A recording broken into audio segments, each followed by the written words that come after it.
ٹھیک ہے، تو جانور تو جو کرتے ہیں وہ تو چلو ان کا نیچر ہے، مگر ہمارا نیچر تھوڑی نہ ہے، اور ہم یہ سب کر رہے ہیں۔ تو بہت اچھی تھی ویڈیو، اور بتاؤ یار مکے کوئی توڑنے آ گئے، یہ تو بالکل گائز میرا نام ہے میرا نام ہے انو۔ تو بھائی محمد سب کے لیے ٹھیک ہے، یہ سیریز کر رہے ہیں، اور آپ لوگ بھی اتنے کمنٹ کر رہے ہو کہ بھائی کنٹینیو رکھو اس سیریز کو، ٹھیک ہے۔ تو اور یہ اینڈ بھی ایسے ایک لاسٹ اس پہ کرتے کہ پھر من کرے گی آگے دیکھنے کا، ٹھیک ہے، تو دیکھتے ہیں۔ السلام علیکم دوستو، کیسے ہو؟ امید ہے کہ سب خیریت سے ہوں گے۔ اللہ آپ لوگوں کو ایسے ہی خوش رکھے۔ سرکار دو عالم صلی اللہ علیہ وسلم کی پوری زندگی پر بننے والی ویڈیو سیریز کا، جس کا نام محمد سب کے لیے ہے، اس کا یہ چوتھا حصہ یعنی پارٹ 4 ہے۔ کل ہم نے سرکار دو عالم صلی اللہ علیہ وسلم کی پیدائش کے بارے میں بڑا تفصیل سے سنا، لیکن کیا آپ کو پتا ہے جس سال سرکار دو عالم صلی اللہ علیہ وسلم کی پیدائش ہوئی، اس سال کو عربی میں عام الفیل کہتے ہیں۔ عام عربی میں سال کو کہتے ہیں اور فیل ہاتھی کو کہتے ہیں، یعنی ہاتھیوں والا سال، اس لیے کہ اسی سال ہاتھیوں والا ایک بہت بڑا واقعہ ہوا تھا، جس کا ذکر قرآن پاک کی ایک سورت جس کا نام بھی سورہ فیل ہے، یعنی ہاتھی والی سورت، خاص اس سورت میں اس پورے واقعے کا ذکر ہے۔ ہوا یہ تھا کہ کعبے کی عظمت اور لوگوں کے دل میں کعبے کی عقیدت اور شہرت سے جل بھن کر یمن کے گورنر ابرہہ نے ارادہ کیا کہ کیوں نہ یمن میں بھی ایک ایسا شاندار کنیسہ گرجا گھر بنایا جائے جس کی مثال دنیا میں کہیں بھی نہ ہو، اور وہ کعبے سے بھی بڑا اور خوبصورت ہو۔ اس سے ابرہہ کا مقصد یہ تھا کہ یمن کے جو عرب لوگ ہیں جو حج کرنے کے لیے مکہ مکرمہ جاتے ہیں اور وہاں پر بیت اللہ یعنی کعبے کا طواف کرتے ہیں، وہ لوگ اس کنیسہ کی خوبصورتی، اس کی عظمت اور اس کی شان و شوکت سے امپریس اور مرعوب ہو کر کعبہ جانے کے بجائے اس گرجا گھر میں آنے لگے اور اس کا طواف کرنے لگے۔ اسی خیال سے اس نے ایک بہت بڑا عالیشان کنیسہ اور ایک گرجا گھر تعمیر کیا۔ اسی خیال سے ابرہہ نے ایک بہت بڑا اور عالیشان کنیسہ اور گرجا گھر تعمیر کیا، اور بہت بلند، بہت عالیشان، کہ نیچے کھڑا ہوا آدمی اوپر نظر نہیں ڈال سکتا تھا، اور اس کو سونے، چاندی، ہیرے جواہرات سے آراستہ و پیراستہ یعنی سجایا دھجایا، اور پورے ملک میں اعلان کر دیا کہ اب یمن کے لوگ مکہ نہ جائے، کعبہ نہ جائے، بلکہ وہ اپنا حج، اپنا طواف یہیں پر کرے، اسی کنیسہ میں آ کر طواف کرے اور اسی کنیسہ میں آ کر وہ عبادت کرے۔ حالانکہ عرب میں بت پرستی غالب آ گئی تھی، لوگ بتوں کی پوجا کرتے تھے، الگ الگ قبیلوں کے الگ الگ بت تھے، مگر دین ابراہیم اور کعبے کی عظمت اور محبت ان کے دلوں میں پیوست تھی، یعنی بہت زیادہ تھی۔ اس لیے قریش کے قبیلے کے ساتھ ساتھ عرب میں جتنے بھی قبیلے تھے، سب کے اندر یہ ابرہہ کا اعلان سن کر غم و غصے کی ایک لہر دوڑ گئی۔ قریش میں خاص طور سے غصہ اتنا زیادہ تھا کہ قریش کے ایک نوجوان نے رات کے وقت کنیسہ میں داخل ہو کر وہاں پر گندگی کر دی اور کنیسہ کو پورا آلودہ اور بدبودار کر دیا، اور ایک روایت کے مطابق عرب کے کچھ مسافروں نے وہاں کنیسہ کے بازو میں ٹھہر کر وہاں پر اپنی کسی ضرورت کے لیے آگ جلائی، جس کی وجہ سے کنیسہ کو آگ لگ گئی اور کنیسہ کو بہت زیادہ نقصان ہوا۔ اب ابرہہ کو جب اس کی اطلاع ملی، اس کی خبر ملی اور بتلایا گیا کہ کسی قریش نے یعنی کسی قریشی نے یہ کام کیا ہے، تو وہ تو جلال میں آ گیا، غصے میں آ گیا۔ اس نے قسم کھائی کہ میں ان کے کعبہ کی اینٹ سے اینٹ بجا دوں گا، اور اس کی تیاری بھی شروع کر دی۔ ابرہہ نے اپنا خاص ہاتھی جس کا نام محمود تھا، اس پر سوار ہوا اور پورا ہاتھیوں والا لشکر تیار کیا اور کعبے پر حملہ کرنے کے لیے نکل پڑا۔ پورا لشکر ہاتھیوں والا تھا، کیونکہ ابرہہ کا پلان یہ تھا کہ کعبہ کے ستونوں میں لوہے کے مضبوط اور لمبی زنجیریں باندھ کر ان کو ہاتھیوں کے گلے میں باندھ دیا جائے اور ہاتھیوں کو ہانک دیا جائے، تو ہوگا یہ کہ ایک ہی جھٹکے میں سارا بیت اللہ اور پورا کعبہ نعوذ باللہ زمین پر آ کر گر جائے گا اور ایک ہی جھٹکے میں کام ختم ہو جائے گا۔ जब अरब में इस प्लान की खबर और इस हमले की खबर पहुंची तो सारा अरब और उसके जो कबीले थे वो सब मुकाबले के लिए तैयार हो गए। रास्ते में कुछ कबीलों ने अबरहा का मुकाबला करने की कोशिश भी की, लेकिन इतने बड़े हाथियों के लश्कर के सामने वो नाकाम हो गए। फिर हुआ ये कि ये लश्कर मक्का के करीब एक जगह का नाम है मगमस, वहां पर पहुंच गया जहां पर कुरैश के ऊंट चर रहे थे। अबरहा के लश्कर ने सबसे पहले उन पर हमला करके सारे ऊंटों को गिरफ्तार कर लिया, जिनमें से 200 ऊंट सरकार दो आलम सल्लल्लाहु अलैहि वसल्लम के दादा अब्दुल मुत्तलिब के भी थे। अबरहा ने यहां पहुंचकर अपना जो सफीर होता है, अपना जो दूत होता है जिसका नाम हन्नाता हमीरी था, उसको मक्का शहर में भेजा और कहा कि जाओ कुरैश के सरदारों को जाकर इत्तला करो, उनको खबर करो, उनको वार्निंग दो कि अबरहा और हम लोग तुमसे जंग करने के लिए नहीं आए हैं। हमारा मकसद सिर्फ काबे को गिराना है, काबे को ढाना है। अगर तुम उसमें रुकावट बनते हो तो फिर तुम्हें भी नुकसान होगा, इसका हम जिम्मेदार नहीं होंगे। हन्नाता हमीरी जो कि अबरहा का सफीर था, जब मक्का में दाखिल हुआ तो सब ने अब्दुल मुत्तलिब का पता दिया, क्योंकि वही कुरैश के सबसे बड़े सरदार थे। तो हन्नाता हमीरी ने अब्दुल मुत्तलिब से गुफ्तगू की और अबरहा का पैगाम पहुंचाया। तो एक रिवायत के मुताबिक अब्दुल मुत्तलिब ने जो जवाब दिया वो ये था कि अबरहा से जाकर कहो कि हम भी तुमसे कोई जंग का इरादा नहीं रखते और ना हमारे पास इतनी ताकत है कि तुम्हारे हाथियों वाले लश्कर से हम मुकाबला कर सकें। अलबत्ता मैं इतना बताए देता हूं कि जिस घर को तुम ढाने के लिए आए हो, गिराने के लिए आए हो, ये अल्लाह का घर है और उसके खलील इब्राहिम अलैहिस्सलाम का बनाया हुआ है और अल्लाह खुद उसकी हिफाजत का जिम्मेदार है। अगर तुम लोग अल्लाह से जंग का इरादा रखते हो तो फिर तुम जो चाहे वो करो, फिर आगे ये भी देख लेना कि अल्लाह ताला तुम्हारे साथ क्या मामला करते हैं। तो हन्नाता हमीरी की तो बात समझ में आ गई, तो उसने कहा अब्दुल मुत्तलिब से कि आप एक काम करें, आप मेरे साथ चले, मैं आपको अबरहा बादशाह से मिलाता हूं, आप जो भी है सामने आमने बैठकर बात करें। तो अब्दुल मुत्तलिब ने कहा ठीक है। दोनों मिलकर अबरहा के पास गए। अबरहा ने जब अब्दुल मुत्तलिब को देखा, बिल्कुल ऊंचे पूरे बड़े वजी आदमी थे, यानी बारोब आदमी थे। वो देखकर, यानी अब्दुल मुत्तलिब को देखकर वो इतना मुतासिर हुआ कि अपने तख्त से नीचे उतर गया और अब्दुल मुत्तलिब को अपने बराबर बिठाया और बड़े अदब के साथ पूछा कि आप किस मकसद से और किस गर्ज से आए हैं। हालांकि एक रिवायत के मुताबिक अबरहा के दिल में यह था कि अब्दुल मुत्तलिब गिड़गिड़ाएंगे, मिन्नतें करेंगे और हाथ जोड़ेंगे और कहेंगे कि आप काबे को ना गिराए, हम आपसे माफी चाहते हैं, या तो फिर आपको जो चाहिए, जो पैसा वगैरह जो चाहिए हम देने को तैयार है।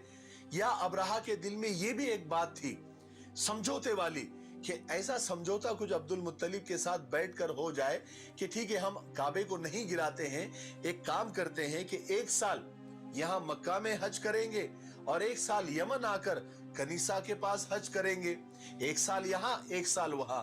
ऐसे अबरहा के दिल में था। लेकिन अब्दुल मुत्तलिब ने बिल्कुल ऐसा जवाब दिया कि अबरहा का सर चकरा गया। अब्दुल मुत्तलिब ने कहा कि मैं सिर्फ इस मकसद से आया हूं, मेरी जरूरत सिर्फ इतनी है कि मेरे ऊंट जो आपके लश्कर ने गिरफ्तार किए हैं, बस आप उन्हें छोड़ दे, मुझे और कुछ नहीं कहना है। अबरहा तो जैसे ढीला पड़ गया, उसका जो समझौते का प्लान था वो तो सारा चकनाचूर हो गया। तो अबरहा ने दिल में गुस्सा दबाते हुए जनाब अब्दुल मुत्तलिब से कहा कि मैंने आपको जब पहली बार देखा तो मेरे दिल में आपके लिए बड़ी इज्जत, बड़ी वक़्त हुई थी, मगर अभी आपने जो बात की ना, उससे आपकी पूरी इज्जत खत्म हो गई। मेरी नजर में आप गिर गए। आपको सिर्फ अपने 200 ऊंटों की फिक्र है, जबकि आपको मालूम है कि आपका काबा जो कि आपका दीन है, मैं उसको गिराने, उसको ढाने के लिए आया हूं, और उसके बारे में आपने एक भी बात नहीं की, जरा सी भी गुफ्तगू नहीं की।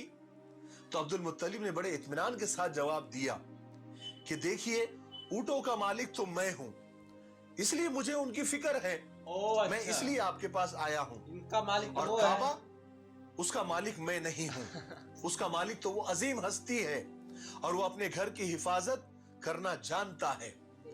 अब्राहा ने गुस्से में कहा कि तुम्हारा खुदा भी आज मेरे हाथ से उसके घर को बचा नहीं सकेगा। वाओ अब्दुल भाई, मुत्तलिब ने बड़ी बेनियाजी के साथ जवाब दिया, तुम्हें इख्तियार है, तुम जो चाहे वो करो। बहरहाल अब्दुल परमिशन मुत्तलिब है के ऊंट तुमको। अब्राहा ने वापस कर दिए।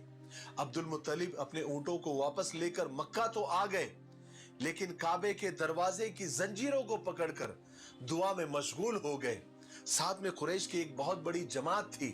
सबने अल्लाह से दुआएं की कि ए अल्लाह, इस अब्राहा के अजीम लश्कर का और इतने बड़े लश्कर का मुकाबला हमारे बस में नहीं है। ए अल्लाह, तू अपने घर की हिफाजत का इंतजाम तू खुद फरमा। दुआ करने के बाद अब्दुल मुत्तलिब और सारे लोग पहाड़ों पर और अलग अलग जगह पर फैल गए, क्योंकि उनको यकीन था कि इस लश्कर के ऊपर अल्लाह का अजाब जरूर आएगा। इसी यकीन की वजह से उन्होंने अब्राहा से सिर्फ अपने ऊंटों का मुतालबा किया था, यानी अपने ऊंटों के बारे में बात की थी, काबे के बारे में कोई बात नहीं की, क्योंकि वो जानते थे कि इस लश्कर पर अल्लाह का अजाब आएगा और अल्लाह ताला अपने घर की हिफाजत करेगा। और ये जो दुश्मन की ताकत बता रहा है, जो ताकत शो कर रहा है, जो हाथियों वाला लश्कर लेकर आया है, अल्लाह तबारक व तआला उसके इरादे को और उसके अज़ाइम को खाक में मिलाकर रख देगा। बहरहाल सुबह हुई तो अब्राहा ने अपने लश्कर को तैयार होने का हुक्म दिया कि चलो आज बैतुल्लाह पर चढ़ाई करनी है, उसको ढाना है, उसको गिराना है, वक्त आ गया है। सब अपने अपने तैयारी में लग गए। अब्राहा अपने खास हाथी के पास आया और उसको उठाने लगा, लेकिन हाथी है कि उठने को तैयार ही नहीं। उसको सारे दरबानों ने मिलकर उठाना चाहा, लेकिन हाथी है कि टस से मस हो ही नहीं रहा। वो बिल्कुल पत्थर बनकर जमीन पर जम गया। बड़े बड़े लोहे के नेजों से उसको मारा गया, मगर हाथी ने उसकी परवाह ही नहीं की। यहां तक कि उसके नाक में लोहे के आंकड़े डालकर उसको खींचने की कोशिश की गई, लेकिन वो हाथी खड़ा ही नहीं हुआ। हाँ, इतना जरूर हुआ कि उस हाथी के मुंह को यमन की तरफ करते तो उठ के खड़ा हो जाता, मुल्क के शाम की तरफ करते तो भी उठ के खड़ा हो जाता, और मक्का की तरफ करते तो बैठ जाता और जमीन पर जम जाता। अब ये तो अल्लाह का करिश्मा था जो यहाँ जाहिर हुआ। दूसरी तरफ दरिया की तरफ से कुछ खास परिंदों की कतारें झुंड की शक्ल में आती हुई नजर आई। हर परिंदे के साथ 3 कंकरियां थी, और कंकरियां बिल्कुल चने और मसूर के बराबर थी, एक चोंच में और 2 पंजों में। और परिंदे भी बड़े अजीब तरह के थे जो इससे पहले दुनिया में नहीं देखे गए। जिस्म में कबूतर से भी छोटे थे और उनके पंजे लाल और सुर्ख थे। हर पंजे में एक एक कंकर और चोंच में एक कंकर था। वो फौरन आए और अब्राहा के लश्कर के ऊपर बिल्कुल छा गए, यहां तक के अब्राहा के लश्कर के ऊपर उन परिंदों की वजह से बिल्कुल छाव और साये की तरह हो गया। सूरज नजर ही नहीं आ रहा था। अब हुआ यह कि परिंदों ने अब्राहा के लश्कर को घेर लिया। अब उन परिंदों ने वो कंकरियां छोड़ना यानी गिराना शुरू की, तो एक एक कंकरी बंदूक की गोली की तेजी से जमीन पर आती थी और फौजी के सर में घुसकर उसके बदन को पार करते हुए हाथी के जिस्म में घुसकर जमीन में धंस जाती थी, जिसकी वजह से वो फौजी भी और हाथी भी जमीन पर लुढ़क जाते थे। अल्लाह का दूसरा अजाब अब्राहा के लश्कर पर यह आया कि खारिश की यानी खुजली की बीमारी फैल गई वो कंकरियां गिरने के बाद, और तमाम लश्कर को इतनी, जो बच गए थे उनको इतनी जोर से खुजली आई कि जब वो खुजाते थे तो चमड़ी हाथ में आ जाती थी, उनकी चमड़ी उतरने लगी, जिसकी वजह से भगदड़ मच गई। ये अजाब देखकर हाथी खुद भागकर खड़े हुए, बिल्कुल तितर बितर मामला हो गया। यहां तक कि किताबों में आता है कि बहुत सारे अब्राहा के फौजी अपने ही हाथियों के पैरों तले रौंद कर मारे गए। लेकिन अब्राहा, चूंकि ये तो बादशाह था, ये सबसे बड़ा था, इसलिए अल्लाह तबारक व तआला को इसको सख्त सजा देनी थी, इसको तड़पा तड़पा कर मारना था, क्योंकि अल्लाह के घर को गिराने के लिए आया था।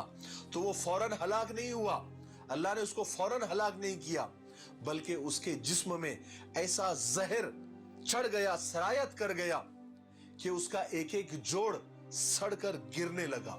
आहिस्ता आहिस्ता इसी हाल में वो वापस यमन भी लाया गया और दारुल हुकूमत, जो यमन की दारुल हुकूमत थी, सना पहुंचते पहुंचते उसका सारा बदन टुकड़े टुकड़े होकर बह गया और वो वहीं पर मर गया।